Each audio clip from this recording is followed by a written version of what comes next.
Hello and welcome to my channel. In this video segment, I'm going to be replacing the cam sensor in a 2007 DT466. Now this vehicle has some history. It has been to the dealer for several times for cutting off on the highway. And the symptoms that what this vehicle is doing, it do not have an engine light on, and the dealer has been scratching their head with this vehicle. Now this vehicle will actually shut off. It's hard to actually start back up. Now, not only that, it has a rough idle. So it's showing all the signs of what a bad cam sensor can do. Now, a bad cam sensor can still allow your vehicle to run, but not run the way you want it to.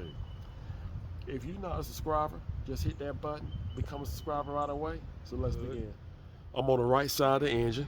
You want to go to the front cover, and you will find your sensor right here in this location.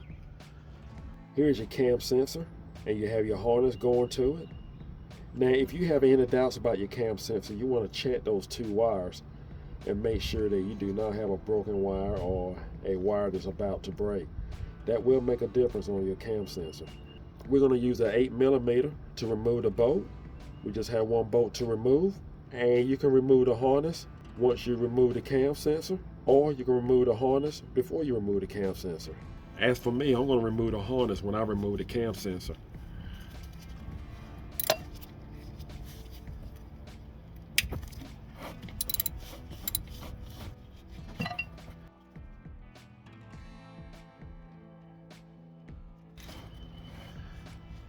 Good time to actually inspect your wire harness.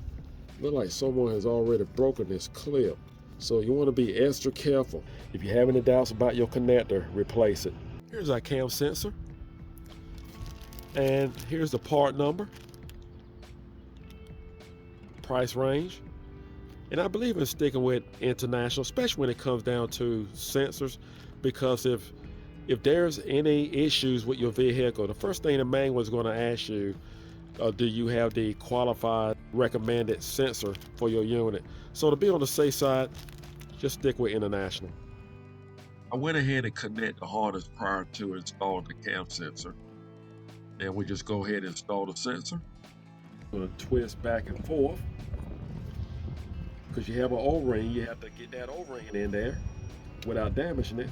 We have the cam back in place. Make sure your harness is secured, because if it's not, if it breaks, you will be on the side of the road. It will not run. I'm going to torque down the cam bolt to about 15 foot-pounds, 13 to 15. I believe we're ready to start the engine.